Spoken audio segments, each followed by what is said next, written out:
Welcome to another episode of Real Estate the Right Way with your host, Michael.Wright, residential realtor on Long Island, New York, delivering the best educational content when it comes to residential real estate. We're knee-deep in the process of how to sell your home, and today we're discussing marketing and advertising. And if you appreciate value in this video, give me a like, subscribe to the channel, hit that bell so you're always notified of new videos, and ask me a question in the comments. I'm always here to help. Now, I don't have the exact definitions of marketing and advertising memorized, but for the purposes of this video, we're treating marketing as the ingredients and the advertising as the finished product, right? So if we're baking a dessert, we have water, flour, sugar, eggs, whatever else we want to throw in there, and we turn that into whatever we want. Could be a cake, could be a cupcake, could be a brownie, could be a muffin, whatever we're in the mood for that day for dessert. And just like baking, the better the ingredients we have going in, the more delicious the product is coming out. And our goal with marketing and advertising is simplistically to get as many qualified buyers through your door as possible. And that's how we're going to result in the highest possible price. Let's dive a little deeper into what each step entails. So last video we discussed how to prep the home for the photographer and the videographer. And it's actually really important who you use for your photos and video. There's a lot of photographers out there. We take a lot of pride in the ones that we select for our listing because we know what we put in is what we get out. We're also very detail oriented when it comes to the details of the home. It's pretty simple to count the number of bedrooms, count the number of overall rooms, does it have a basement, but we're also very careful to make sure that we have accurate taxes, that we have the heating type, the heating fuel accurately. Does the house have in-ground sprinklers? Is every little nook and cranny and feature of the home portrayed properly on our advertising? And is it explained explicitly in the listing description? So the listing description might not have all the aspects of the home, but definitely the core ones. And when we write a listing description, we're trying to be as inclusive as possible without actually excluding any personality types. And a good example of this is, if we have a home with a beautiful backyard, in-ground pool, gazebo, outdoor kitchen, super private, you might say, oh, this house is perfect for entertaining. And someone could be reading that who prefers just to be a little bit more, have an oasis of solitude in their backyard as opposed to entertaining large groups of people. And when they want to enjoy large groups of people, they prefer to be at other people's houses. And, that we might turn off this ideal buyer that's ready to pay the more than any other buyer because we said that this outdoor space is perfect for entertaining as opposed to the features and benefits of what the outdoor space actually delivers. So we're super careful in how we craft our listing description, the order in which we describe each feature, and how we describe it. And last but not least comes the list price. And if you'd like to know more about how we strategize on listing our properties, I'm happy to have that conversation. We have our ingredients. What are we going to do with them? It's time to advertise. Now the goal when it comes to advertising is to show the listing to as many people, as many times, in as many different ways as possible. The more times someone sees something and perceives it, the more familiar they are with it, the more they trust it. So each step of the advertising process creates a psychological bond between the home and the buyer. So let's walk through a typical listing timeline process. On Monday or Tuesday, we're going into the MLS and putting the listing up as coming soon, which advertises it to everywhere. And you ask, well, where does it go? I'll tell you.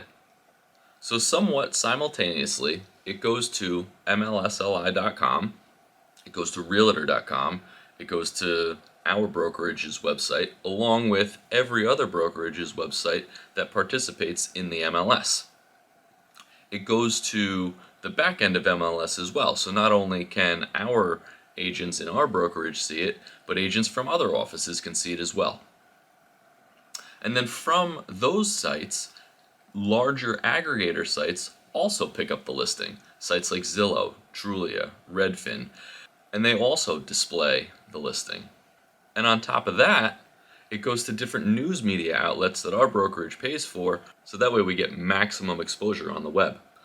Sites like Newsday, Wall Street Journal, Yahoo, different news outlets that require payment to have our listings on their real estate section of their website. So how it looks from a buyer's perspective, there's so many distractions in everyone's daily life. This is one of the reasons why we need to show it to someone multiple times for it really to sink in. So let's say, Monday or Tuesday evening, a potential buyer is sitting down after a long day's work. They're on their iPad or their tablet scrolling through some listings. The kid's running around. They're trying to figure out what they're having for dinner. The kid falls down. They get a text. An email from work comes in. They're on Zillow or Trulia, where there's not only the houses that they're looking at, but there's pre-foreclosures, there's rentals, there's houses that were listed last year that are already sold that are still on there as available. There's just so many distractions, some accurate information, some inaccurate information, and they might be looking at your house, they might be looking at some other houses, and it's just so difficult for them to focus. So they might see your house, it might stand out, especially if we have premier positioning, which all of our listings do. Those listings come up out of price order, and they're also featured when you click a house that's not your listing. It'll come up as, since you click this, you might like one of these. So that actually results in about 6 to 7 times more clicks, but getting a little in the weeds here. It's possible that a buyer might see the house on Zillow, Trulia, or Redfin, one of those aggregator sites that they're using to search for their home on a Monday or Tuesday evening, see it, fall in love with it, get excited, and put that open house on their calendar for the following weekend. It's also possible they might see it, get distracted, scroll beyond it, and subconsciously remember it, but not consciously remember it. So, we move forward. The next day, Wednesday morning, they're having their cup of coffee. They said, you know what, I spent so much time looking for houses last night, I couldn't find anything. I'm just gonna drink my cup of coffee, have my tea, and just see what's going on in the world today. So they're on Newsday, and they recognize, now that they're in the market for a home, Newsday has a real estate section. And they say, oh, I wonder if there's anything on Newsday that I haven't seen last night. Which is almost impossible, because Zillow's going to have things that are on MLS and even more. But Newsday is only going to have the listings where brokerages pay for that exposure. So it's actually, it provides a finer attention span to potential buyers. And it is a great way for buyers to look for a home, because there's not all this cluttered mess. So they see the property, they check out the listing with a more narrowed focus, a more narrowed attention span, and they might be somewhat familiar with it from scrolling last night, but now it commands their 100% focus, it commands their attention, and they get really excited about it. Oh, then they see the pictures, then they see the link to the video tour, they're reading the description, they're checking out the taxes, and they're like, oh man, like this house could be really good. So now it goes on their calendar to visit the open house or schedule an appointment with their agent for this upcoming weekend. What happens next? Well, a lot of people say print advertising is dead. And I don't know, in some instances that may be true. In our experience, the way that we do it, it's actually a pretty critical piece to buyer psychology. So here's how this works. Typically, coupon clipper magazines get delivered on like a Wednesday, Thursday, or Friday. Typically Thursday. So like a Hometown Shopper, a Penny Saver, Clipper, something like that. We like to advertise on the front or the back cover because they're good for two things: throwing it in the trash or starting a fire.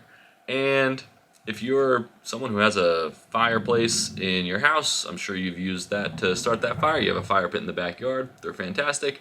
And as you're putting it in the fire, you're putting it in the trash. No disrespect to Penny Saver or Hometown Shopper, but just playing the numbers here. As you're placing it wherever you're placing it, you're glancing at either the front or the back cover.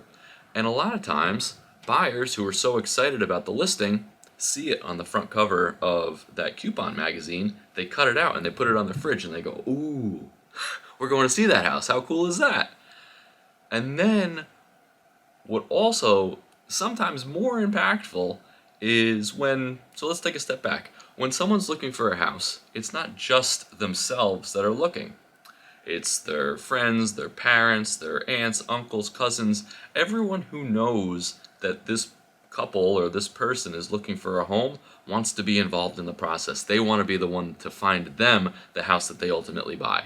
So we put a listing on the front or the back cover. It goes out to the neighborhood and Aunt Ginny sees it.